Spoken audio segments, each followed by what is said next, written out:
All right, all right. For the final time, really for the first time, since this is our first 11 o'clock show of the new year, Happy New Year. But you really can't keep up the Happy New Year thing after January 5th. Today's pretty much the cutoff date for all that. But Happy New Year to you. Welcome back. Couple of milestones reached over the little holiday break that we took here.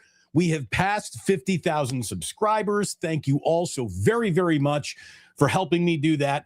And today is our 11 a.m. West Coast show, number 601. So over 600 of these things sitting down, getting together every day, us Plusers here at 11 a.m. Thank you so much for being here for all of it. Your presence is the reason why I'm allowed to get away with even doing this. So thank you, thank you, thank you.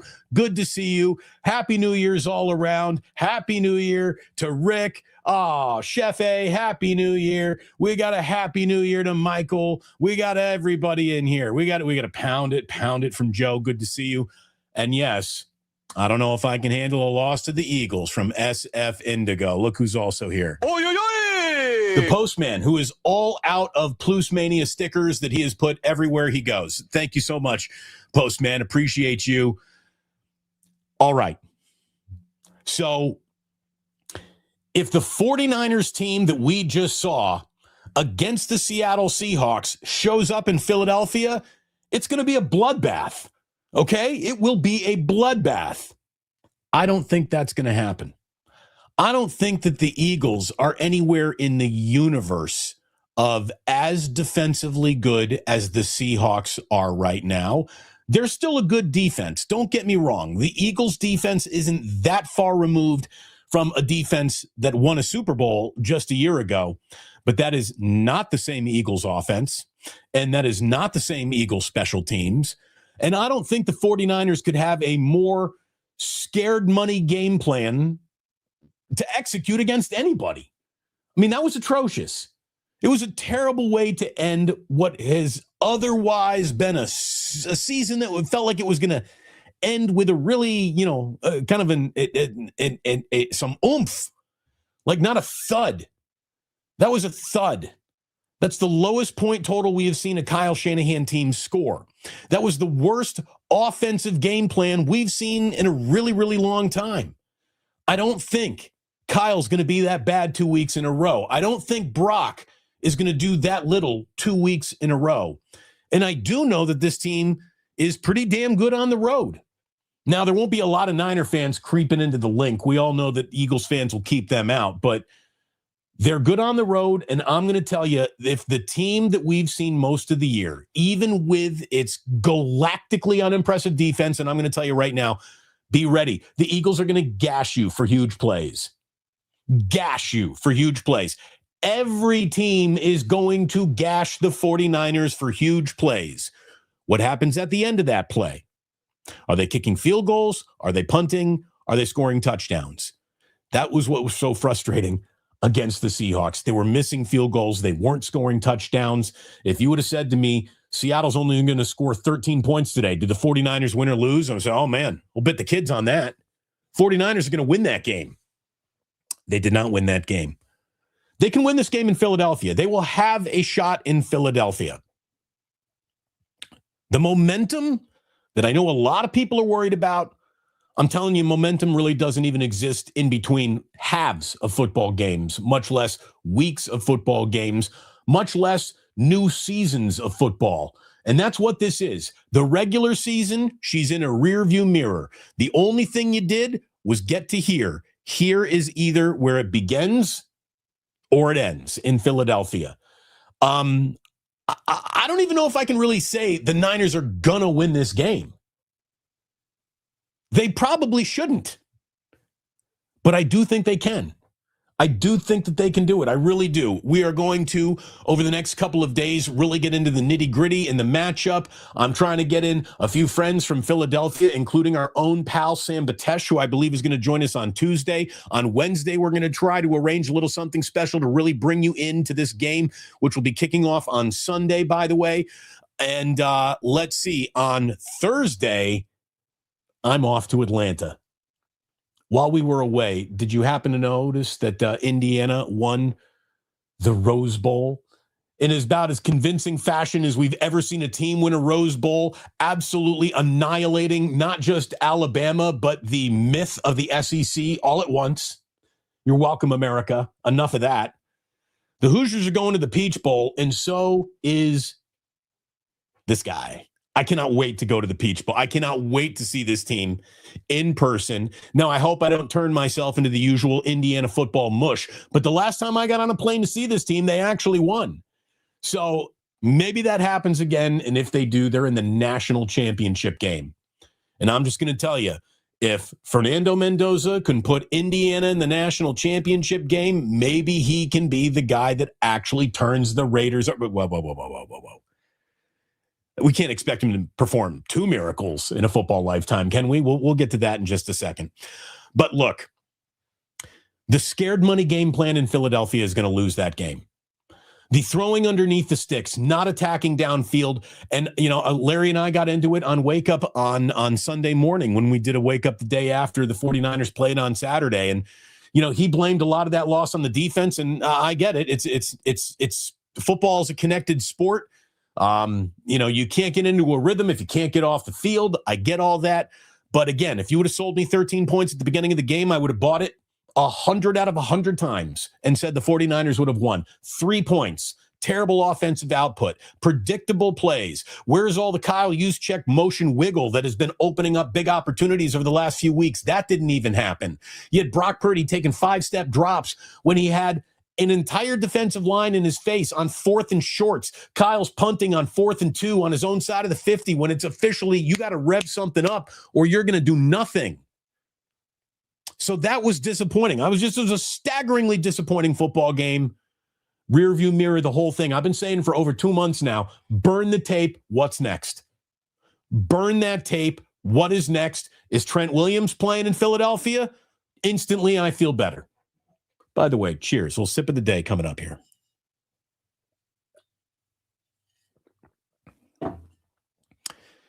We got ourselves a pretty good wild card weekend in front of us. Really, seriously. On Saturday, look at that. In the ceremonial Houston Texans first playoff game that Saturday window, we don't have the Houston Texans. It's Rams and Panthers. Rams and Panthers are going to start our wild card weekend on Saturday. Packers and Bears in Chicago, one of the NFL's oldest rivalry. All I'm going to tell you is watch the Bears, who've been playing terrible football lately. Watch them lose that home game to the Green Bay Packers. I hate it. It's going to happen, isn't it? On Sunday, Bills and Jags at the beginning of our wild card Sunday. 49ers, Eagles, we will be live with a watch party at 1:30 West Coast time. I hope you plan on being here. Again, this is why I ask you to like and subscribe. Hit that notify button. Don't miss us. We just had one of our biggest watch parties of the year, and nobody left very happy. Hopefully, people will be a lot more happy at the end of this watch party. That would be a playoff win. Really, we went from talking about Kyle Shanahan, Coach of the Year candidate, to everybody going, what the hell was that, Kyle? And rightfully so. The critics come out for Kyle with knives in situations that really don't require knives. That one did. That was awful. And I know Seattle's good, but they ain't that good. They are favored to win the Super Bowl, though. Right now in Las Vegas, they are.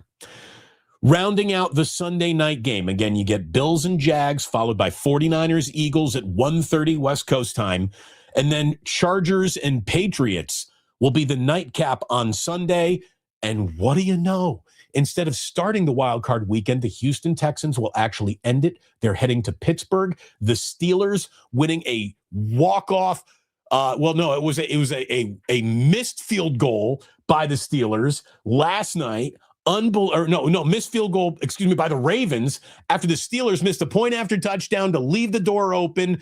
Lamar Jackson on a huge 4th down play gets them in field goal range. But John Harbaugh, who's got a little bit more time and timeouts to stop the clock, doesn't try to get his rookie kicker any closer in a field that has always hated mid-range 40-yard field goals. That field in Pittsburgh might be the worst in football that's actually natural turf. I don't think anything's worse than MetLife's field, at least its reputation. But That field in Pittsburgh has been unkind to field goal kickers, and John Harbaugh, who had time to spare and timeouts to use, set up his field goal kicker to miss one. Ravens out, Steelers in. Aaron Rodgers, one last stand against the best defense in football in the Houston Texans. I would not be surprised if we're up next week and looking at the Rams, the Packers, the Jaguars, the Eagles, the Patriots, and the Texans, all most likely to move on. The two teams that I think have the biggest chance to flip that are the 49ers at the Eagles and the Bills at the Jaguars. I wish I had that much confidence to say, yeah, the Bears, Ben Johnson, home game, they'll beat the Packers. I don't. That's a bad defense. That's a bad defense. It is hard to take a bad defense in a postseason game. It's hard to believe in a player in the NBA whose entire career scoring average is predicated on free throws in the postseason. This is why James Harden has never won a thing. This is why Joel Embiid will never win a thing. You don't get the ticky-tack in the NBA's postseason, and you don't get to do what you want to do offensively all over the field in an NFL's postseason. So Shanahan better be deep into his playbook this week. They better find a way to run guys open. If they don't have the actual speed to do it, scheme that shit up, Kyle. That's what your team needs, and they need it badly. But again, I would not be surprised. Like, here, get ready to send this to Awful Announcing or Old Takes Exposed. If we sit down together on Tuesday next week, I wouldn't be surprised if it were Rams, Packers, Jaguars, Eagles, Patriots, Texans still alive. Maybe the Bills upset the Jaguars. Maybe the 49ers upset the Eagles.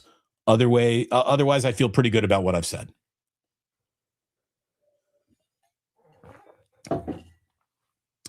It is really good to have you here. We got a couple of supers already in. Thank you so much to Thomas, who says, San Francisco's responded well to losses all season. Yes, they have. Again, they can circle the wagons. Do they have the horses to win the race? Can they make the stop on third down that isn't, hey, it's 3rd and 17. Seattle's running a white flag, the drive play, and all of a sudden you're watching Kenneth Walker run for 19 yards on 3rd and 17. That was the single worst defensive player of the entire season for the San Francisco 49ers. Joseph Ehrenberg says, time to look at draft, top 3 seeds in the draft, top 3 needs in the draft and free agency. Joseph, we're going to let the playoffs come to an end before we start turning that page. There's a reason why I'm the host, and there's a reason why you're in the audience. It is not NFL draft time. It's playoff time. Let's see what you got. I remember you declaring this season dead back in week 7. This season still has a pulse. Is it the strongest life force I've ever seen? No, but they're still alive. They're still alive. Kyle always does this, which just screws up in big moments. You want to say he doesn't win big games? Look, any playoff game is a big game. He might not win the biggest of games. He didn't win against Seattle. I'm not making excuses, but you win as many playoff games as Kyle has, already the 3rd most in the history of the whole franchise. You can win a big game. When Kyle reaches the postseason, he usually reaches the NFC title game. Just saying that out loud. Not because I'm trying to pretend, because it's true. It's true. Let's see what happens. I think he's a better coach than Sirianni. Chosen 1494. Damon, any news on practice squad poaches, or does Larry only do that? Yeah, I'm going to tell you right now, you're not finding anybody this time of year who's going to affect or help a playoff game.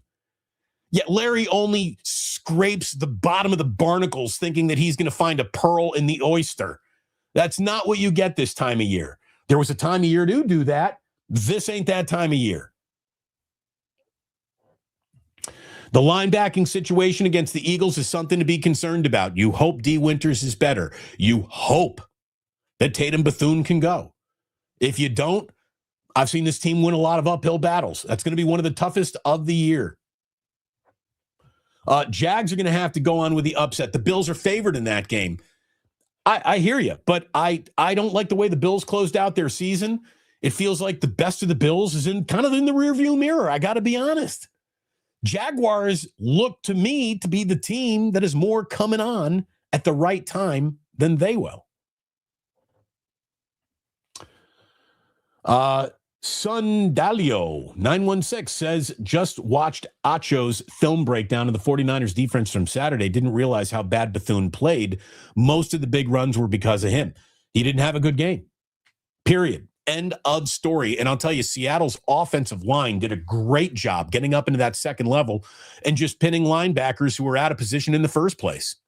So I have not seen that yet, but I hear you. Is Ike going with Damon to Atlanta? No, I don't think Ike is going to be at the Peach Bowl, but I'm going to tell you, Ike will be on Radio Row with me during the Super Bowl. Whether the 49ers are in the Super Bowl or not, I will be there. You can't bring a Super Bowl to my city of San Francisco and have me not be a part of that media event. No way. I'm going.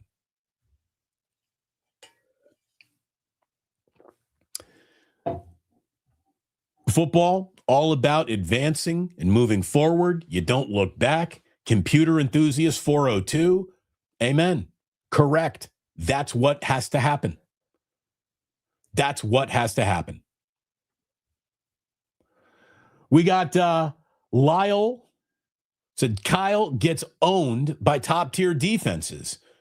Well, that's what top-tier defenses do. Top-tier defenses take really good teams, really good game plans, and they just crap all over them. That's why that cliche wins championships, not the other way around. So there's no doubt they'll be up against it. You're not telling me anything I don't know. But man, oh man, oh man. They got a puncher's chance. Everybody's got a puncher's chance. I'm going to tell you right now, there is no great team in this postseason. Not one. Not a single great team. A pretty good, I've been saying this all year, a pretty good team is going to be this year's Super Bowl champion.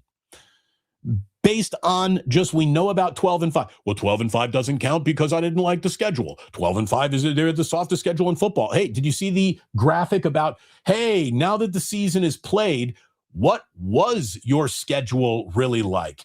And the 49ers did not play the easiest schedule in football. They played a middle-of-the-pack schedule in football. So it wasn't they just beat up on cream puffs. They played a down-the-road middle professional football season, and they finished it, in spite of their own injuries, 12-5.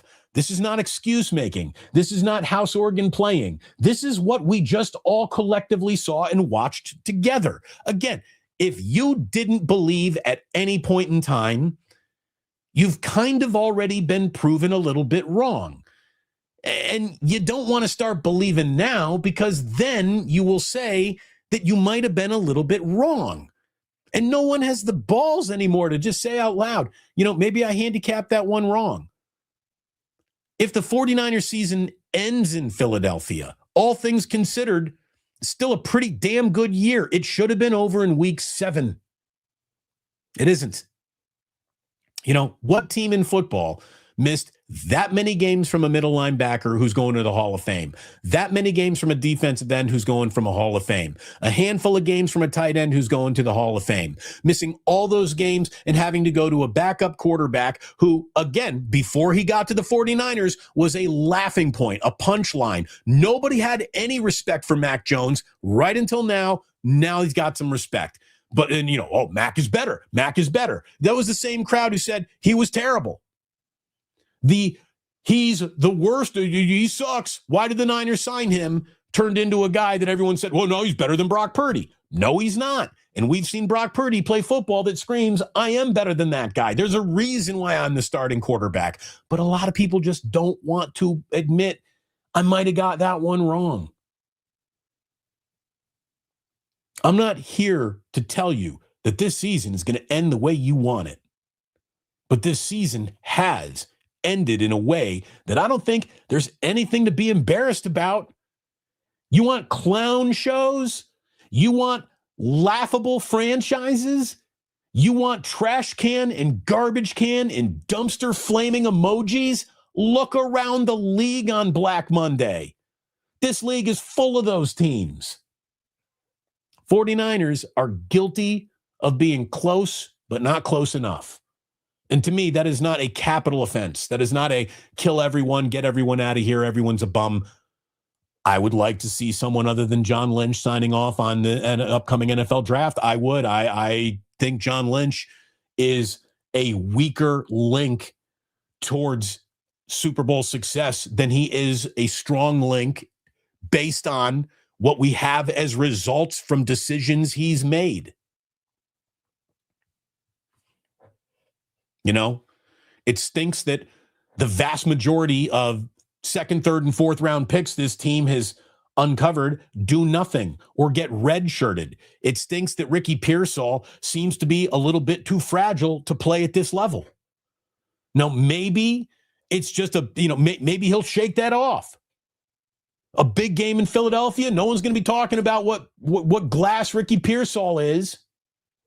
But I need to see that big game in Philadelphia, man. This guy officially owes the team one after bowing out of a game that his coach said, well, he might have been able to play that the week after. That's not good. That's just not good. Or not the week, the week after, the day after. Kyle Shanahan said on Saturday, if we had played Sunday, Ricky Pearsall could have probably played.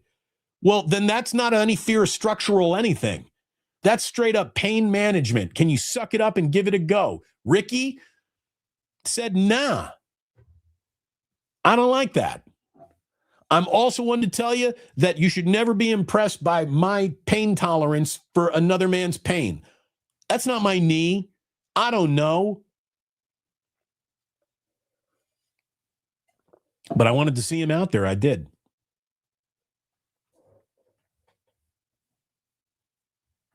Again, what we got here? Paul, we don't care about a pretty darn good season. We want a Super Bowl. Everyone wants a Super Bowl. Wanting to win it all does not make you special. How old are you, Paul? How many Super Bowls has your team won in your lifetime? You know, everyone wants to win a Super Bowl. You can believe me, they're earnestly trying to do that. But you got to have the stars align and the right team and the right players. And I don't know if they got that this year. But they're in the right situation to take a shot at it. You can't ask for more than that, man. Sorry. I mean, I guarantee everybody, Jacksonville Jaguar fans want a Super Bowl. Houston Texans fans want a Super Bowl. If all you understand is Super Bowl equals good year of football, no Super Bowl equals bad year of football, there's no difference between the season that the 49ers just had and the Raiders just had in your mind, man, you are a tough customer who lives in a fantasy land that just does not exist. I want you to win a Super Bowl. I don't think it'll be happening this year. But I don't think you got the wrong team. And again, Joseph, this is a loser franchise. Not if we're using winning percentages. Not if we're using observable reality and math. The 49ers, wait, hold on, let me go here. Let me just do this. Let me get Gemini up here. I need a little AI. Let me do this since everybody's just so testy today here. Here we go.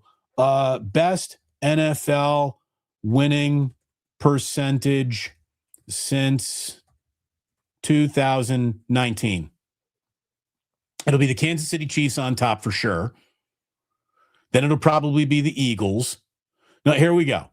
It is the Kansas City Chiefs with a 710 winning percentage since 2019. Then it's the Buffalo Bills, who are at 680. Then it's the Baltimore Ravens, who are at 640. Then it's the San Francisco 49ers, who are at 620. So again, the fourth best winning percentage in the NFL A loser franchise. Joseph, if you don't mind me saying, you have no clue as to what it is to actually be a winner yourself.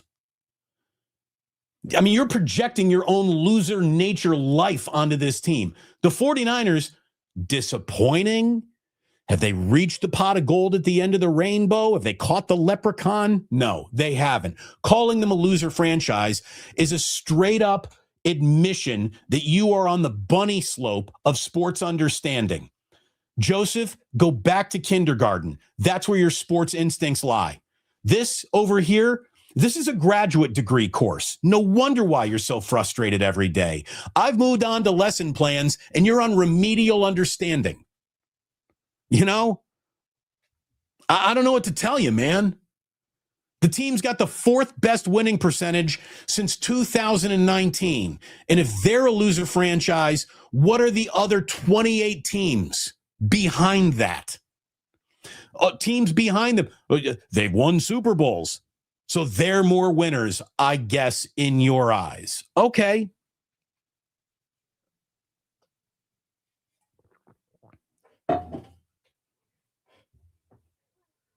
There is a remedial group of 49er fans who have been so misled by bad faith content creators that shaking your fist at the clouds is all you understand. I'm the old man who shakes his fist at the clouds. That's my job. Look at this. I'm 50 years old. My gray beard, my gray hair makes me look like I'm 60 years old. I'm supposed to be the old man tying the onion on his belt because it was in fashion at the time. Luckily, I've watched more football than half of you. Luckily, I understand more about sports than most of you, which is why you're here, which is why I ask you to hit like and subscribe today, please. Good Lord. Good Lord. Loser franchise. Again, Carl, thank you. I mean, calling them a loser franchise is fucking delusional. It is. You know, I'm sorry you haven't won your Super Bowl. They're not a loser franchise. Good God.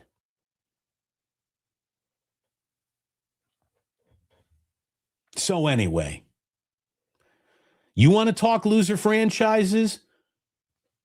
Great. That's our next topic.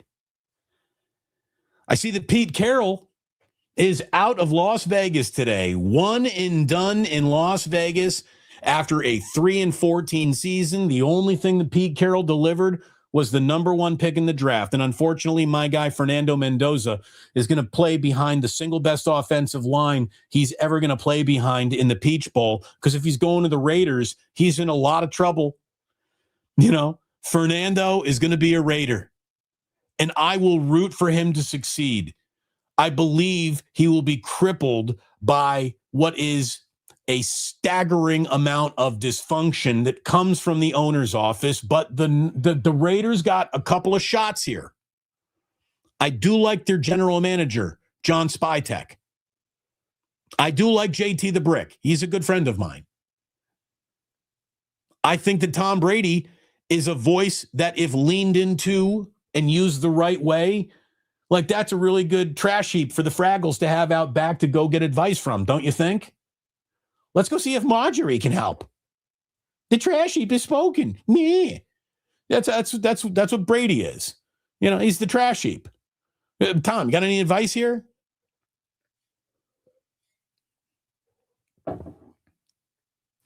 Only bad teams fire good coaches. No, excuse me.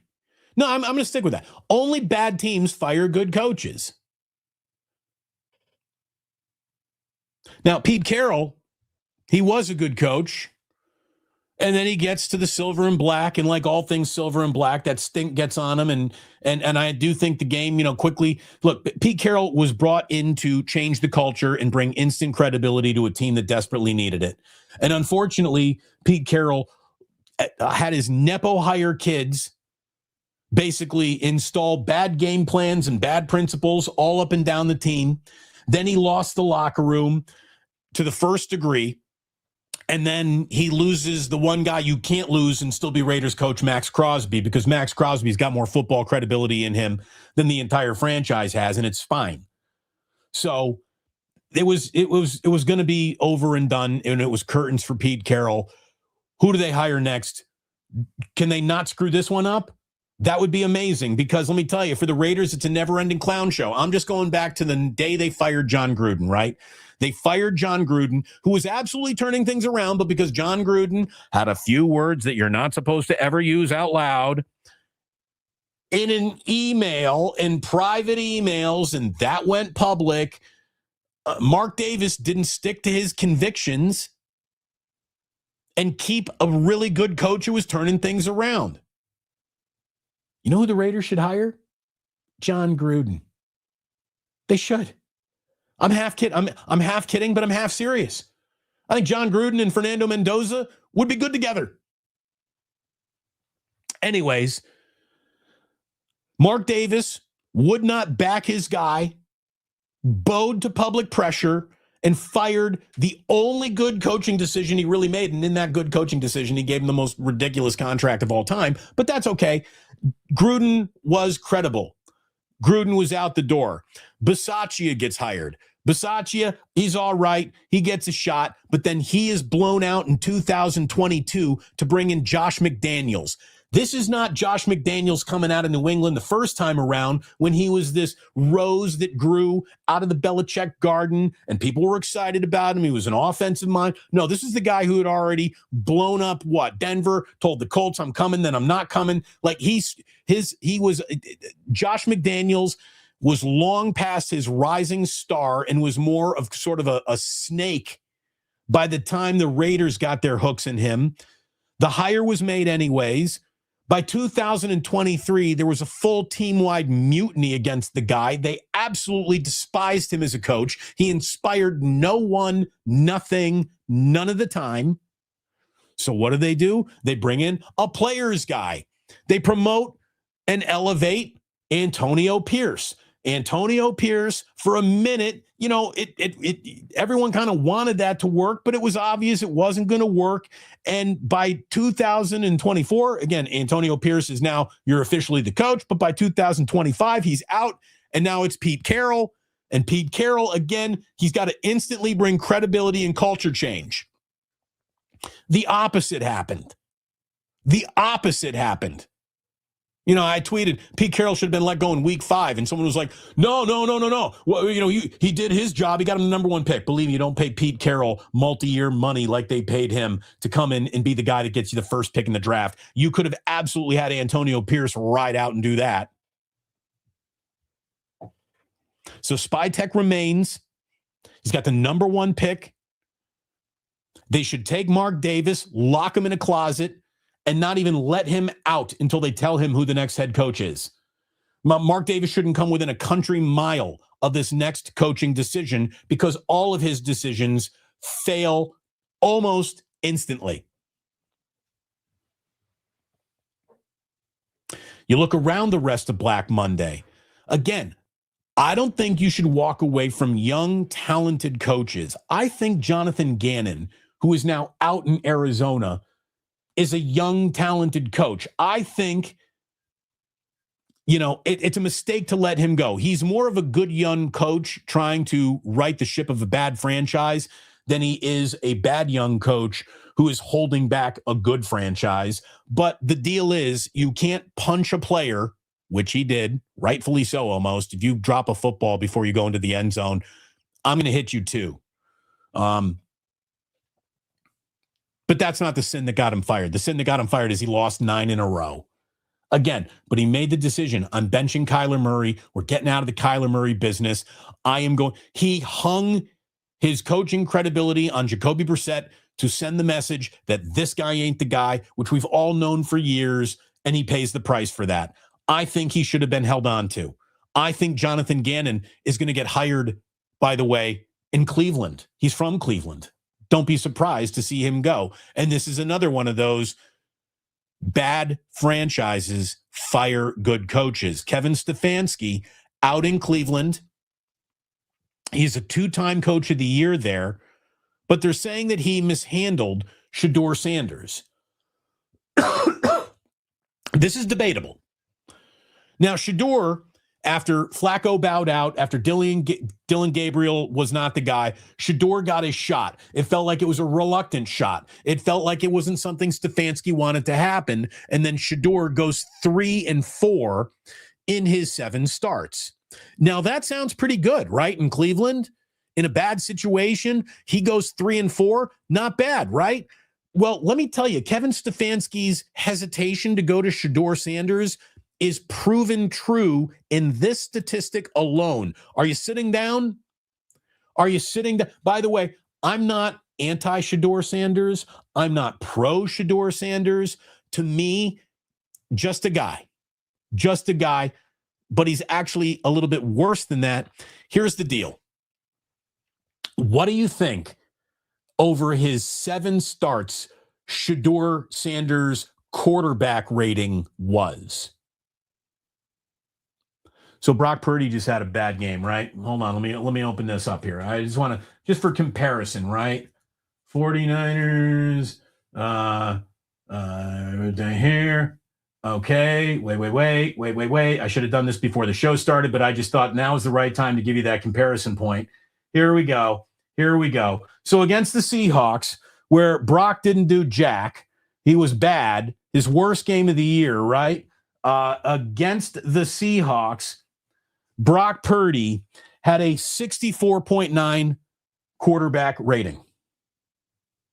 A 64.9 quarterback rating. He was bad. So 64.9, that's kind of a bad quarterback rating. What was Shedeur? In the 50s?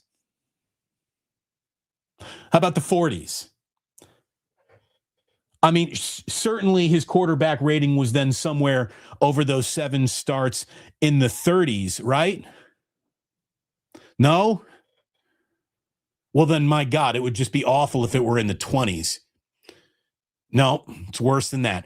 Shedeur Sanders, over 7 starts, his quarterback rating was 18.8. That's the worst quarterback rating in the history of anybody getting 7 starts, but for one other guy. That is terrible. Shedeur Sanders, against the worst defense in football, Cincinnati, was sacked 6 times, was like 11 for 22, and was awful. So I'm telling you, you can't fire a coach who was hesitant to play a quarterback that when that quarterback played had a quarterback rating of 18.8. That's, I believe, worse than Dillon Gabriel's or Joe Flacco's.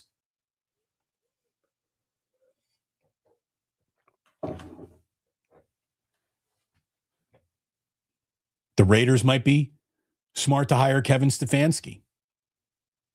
I think that, we're seeing a lot of names attached now to the Tennessee Titans opening. And it's weird. They got a whole bunch of defensive coordinators attached to the Tennessee Titans opening. You got to bring in an offensive coach for Cam Ward. You got to bring in a quarterback-friendly coach for your young quarterback. The Tennessee Titans defense, they weren't the problem. It was the offense. The other surprise, I think, here on Black Monday was that Raheem Morris is out in Atlanta. Now, the Falcons didn't have a good year. That's obvious. But they closed the season playing halfway decent football. And apparently Raheem Morris is really liked in that locker room. But nope, we've seen Atlanta make a move. So there we go. That's the butcher bill so far here on Black Monday. Unless somebody got let go while I press start here. By the way, Dale doing a little extra research here. Shedeur Sanders ends the 2025 season with an 18.9 QBR. That's the 5th worst mark among 696 quarterbacks who have attempted at least 200 passes since 2006. Yeah. That's bad. Speaking of bad, this damn internet connection is just going to be the death of me, folks. I restart this router. I reboot everything all the time. It's pissing me off. I'm a little fuzzy. We don't have much show left anyways. So if you wanted examples of bad teams, there were plenty out there. And believe me, the San Francisco 49ers are not one of them. We got Dale saying, expectation reset and knocking out the Eagles is my Super Bowl. There you go. Let it happen, Dale. The guy is an idiot, Damon. These Raiders are a losing franchise, not the Niners. Again, thank you. Rita, Raiders announced they have a new head coach, Mike Singletary. I want winners. Oy, oy, oy! Poor Mike. One of the worst head football coaches I've ever seen. One of my favorite football players of all time. You think Starlink can help me out here, Niner Mafia? Starlink? I don't know if Starlink will get into my basement, but maybe. Get Starlink. Maybe that is the way to go. I don't know. One last NFL note for you. And this is just, it's sad because I liked him as a player, and then God, what he and his wife had to go through. Colts cornerback, former 49er, Mooney Ward, Charvarius Ward Sr., says that he is about to decide whether or not he is going to retire due to his concussion problems. He said his dad wants him to retire. When your dad is telling you to quit a job that pays multi-millions and is the X marks the spot of your entire lifetime pursuit, maybe your dad is seeing something in you that concerns him. What Charvarius Ward and his wife had to go through with the death of their infant child when he was with the San Francisco 49ers is just so staggeringly heartbreaking. I can't even fathom it. If I think about it for a second, I start to cry.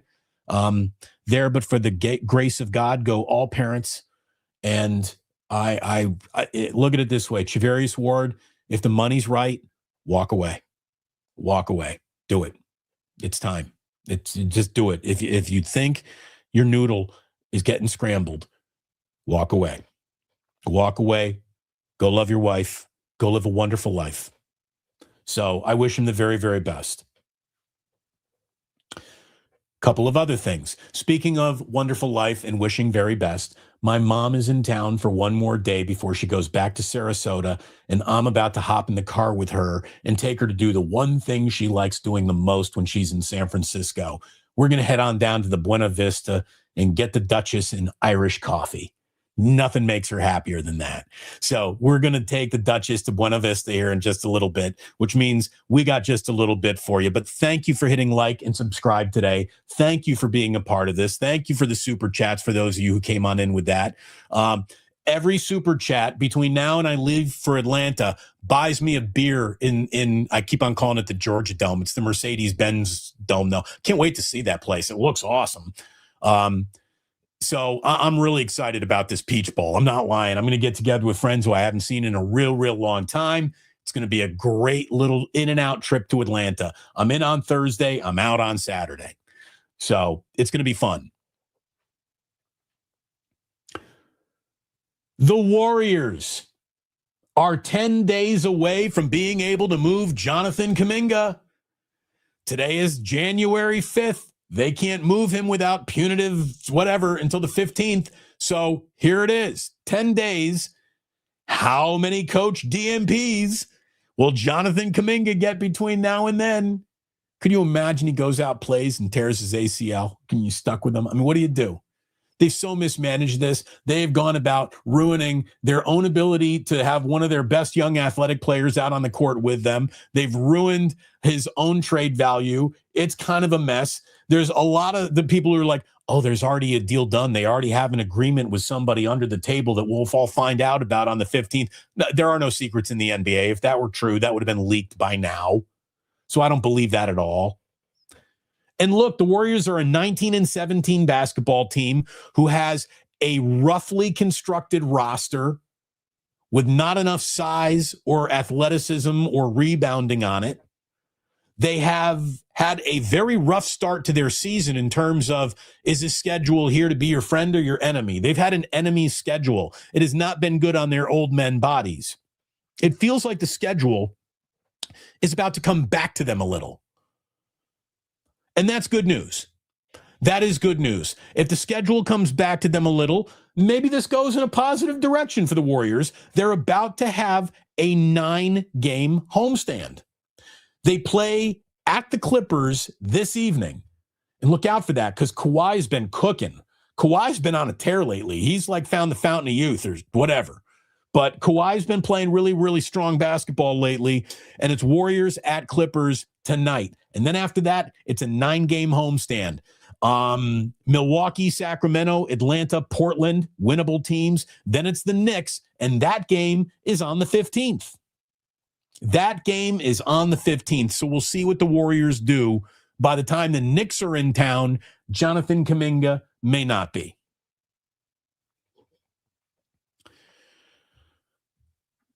By the way, hold on. We got another super here. Oh, it's my man, Barry in Memphis. Buy the Duchess a cup of Joe on Barry and Mary. Thank you very much. We will do that. Appreciate you. Oh, Michelle. I almost reject this. Michelle and I are friends. I love Michelle Haberman. Oh, hey, Mom, come on in. Come on, wait. Look at this. How well-timed is this? So Michelle Haberman and I are warring because she's an Oregon Duck and I am, Indiana's playing Oregon this weekend, but the Duchess is here and she says, buy the Duchess an Irish coffee on me. Look at that. Thank you. That's where we're headed after the show, I think. Hi, Michelle. Hi, everybody. You on Facebook and hello, everybody. There you go. Happy New Year, guys. Are you ready to go? Tip a few back? Soon, yes. There we are. Yes, I am. All right. Mwah. Happy New Year. You're all, oh, this guy scared me. Love you. Love you, Mom. See you soon. See you soon. Bye. All right, Michelle. Feud off temporarily, but we'll be back on the minute we finish that Irish coffee. Go Hoosiers. Happy New Year to the mom. Happy New Year. Mama Bruce. Dale, I'm very, very lucky. Very, very lucky. I still got my mom, and believe me, I'm lucky. I lost my dad. I still got Mama Bruce. The Duchess is with us. Come on now. Everyone loves the Duchess. Everyone loves the Duchess. Everyone loves the Duchess. Everyone loves the Duchess. Thank you very, very much, Red Jet. Gorgeous. She is. She's in, when they make the movie of the Plus, we're going to have to cast, I've always said, either Lonnie Anderson has to play my mom or the woman who played the mom in A Christmas Story needs to play my mom in the movie about the Plus.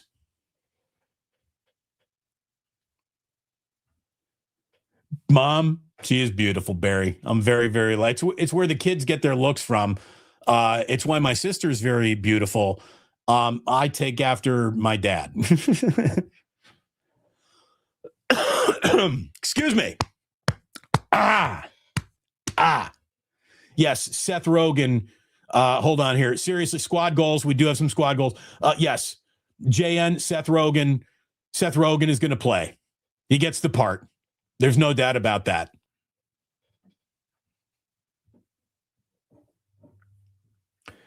Okay. Thank you for the supers. Thank you for the love. Thank you for liking, subscribing. Thank you to the Duchess. Can we get some playoff picks from the Queen? Money Green, you already know. She's taking the Redskin potatoes to win the whole thing. Yeah, Jillian's DNA is helping those kids tremendously. Are you kidding me? Leslie, you know it. Seth Rogen, he gets the job. Let's see. I just want to let you know that part of the Christmas haul for the Bruce Boys was a couple of Sharks t-shirts in March. Go Sharks! In March 1st. So not deep into March, but March 1st, we're going to a Sharks game. We're taking the boys to a Sharks game. We're sitting in the upper deck just so they can see all the projections they do on the ice. And I made sure that my tickets were directly across from the big shark head that the players skate out of. Ozzy saw that in a pregame show. He saw those hockey players coming out of the shark head. I've never seen him as excited about sports as that. So we are going to have a 6-year-old and a 4-year-old at a Sharks game wearing Sharks gear. Go Sharks! Yet both boys know about Ralph Barbieri. Uncle Ralph, as they know him. But yeah, boys are getting excited, and why not? The Sharks are 20-18-3 on the season. They'll be hosting the Blue Jackets on Tuesday. Go Sharks! It's officially time for a little Today in History, and then it's going to be Today in Irish Coffees for me and the Duchess. Here we go. As always, we start with happy birthdays. Happy 95th birthday to Robert Duvall. I mean, come on. Maybe he wasn't a wartime consigliere, but God, Robert Duvall is a great actor. He's great in everything he's ever been in. Robert Duvall, 95 years old. By the way, here's a name you don't know, but a face you're instantly going to recognize. Clancy Brown is 67 years old today. This is one of the most recognizable movie actors whose name you never knew. This is Clancy Brown. He was the prison guard in Shawshank. He's been in a million other things. What is he in HBO's? He's been in a lot of things. Clancy Brown. 67 years old. It's Marilyn Manson's 57th birthday today. The beautiful people, the beautiful people. I never liked Marilyn Manson, but that song kind of rocked. The guitar licks in that. That was like a listen to it before a lacrosse game, listen to it before a football game level, fire you up shit. Let's see. Bradley Cooper, 51 years old today. Happy birthday, Bradley Cooper. I can't believe you're only a year older than me and you look that much better than I do. You must work out. You must eat well. You must have had Botox. Somebody's dyeing your hair. Okay. Today, in 1889, the word hamburger first appeared in print in the Walla Walla Union in Walla Walla, Washington, which is, of course, where Bugs Bunny was coming from when he was selling his little duster buster from Walla Walla, Washington. But yeah, the word hamburger appearing for the first time in print today in 1889. And thank God for that moment. I've been on Team Hamburger since the day I got here, as you can clearly see. Today in 1914, the Ford Motor Company announced an 8-hour workday and that it would be paying a living wage of at least $5 for the day's labor. Not $5 an hour, $5 for your whole day. It was a different time. But there you go, 1914, damn Henry Ford, he invented the 8-hour workday as we know it. Speaking of a little something we're all familiar with here in San Francisco, happy birthday to the construction of the Golden Gate Bridge. Construction of the Golden Gate Bridge got underway today in 1933. So there's that. Not bad. You want to talk about wouldn't happen today. Today in 1945, Pepe Le Pew debuted in Warner Brothers' Odorable Kitty. Instead of adorable, it was Odorable Kitty. Pepe Le Pew, you know what? Screw you, modern society. Pepe Le Pew cartoons are still funny. They rock. I loved Pepe Le Pew. Go Pepe Le Pew.